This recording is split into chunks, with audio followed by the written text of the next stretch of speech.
दिवाली के बाद बढ़ते प्रदूषण को लेकर सियासत एक बार फिर तेज हो चुकी है। विपक्ष लगातार केंद्र सरकार पर आरोप लगा रहा है कि दिल्ली की हवा जहरीली होती जा रही है, लेकिन समाधान के दावे सिर्फ कागजों तक सीमित हैं। इसी कड़ी में आम आदमी पार्टी के दिल्ली अध्यक्ष सौरभ भारद्वाज ने केंद्र सरकार पर तीखा हमला बोल दिया है।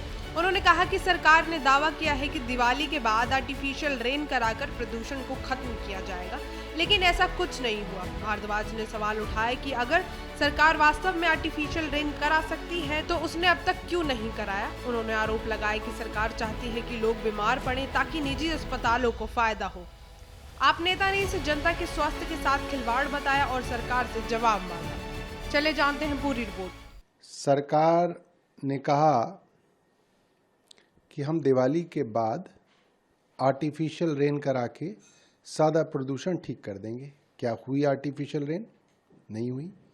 मेरा सवाल यह है, अगर आप आर्टिफिशियल रेन करा सकते थे और आपने वादा किया था तो आपने क्यों नहीं कराई? क्या आप चाहते हैं कि लोग बीमार हों, प्राइवेट अस्पतालों में जाएं? मैंने पहले भी कहा, सरकार की प्राइवेट अस्पतालों के साथ साठगांठ है। मुख्यमंत्री लगातार प्राइवेट अस्पतालों के इनॉग्रेशन करती हैं। इस सरकार के बनने के बाद लगातार सरकारी अस्पतालों के अंदर दवाइयाँ तय तरीके से ख़त्म की जा रही हैं, टेस्ट बंद कर दिए गए हैं, सुविधाएं कम कर दी गई हैं, ताकि प्राइवेट हेल्थ फैसिलिटीज़, प्राइवेट अस्पताल, private clinic, private nursing home को जो है खूब जो है वो धन कमाएं। तो ये तो सरकार का साफ साफ दिख रहा है। अब दूसरी बात, पटाखों की भी एक बड़ी लॉबी है, करोड़ों रुपए का उनको फ़ायदा हुआ है। उस फायदे को उन्होंने किस किस के अंदर बांटा है? कैसे ऐसा हुआ कि ग्रीन क्रैकर्स के अलावा भी क्रैकर्स बिके?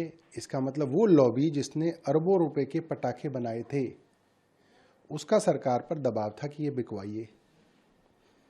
क्योंकि पुलिस की मौजूदगी में अगर इस तरह से हो रहा है तो ये तो साठगांठ की तरफ इशारा करता है।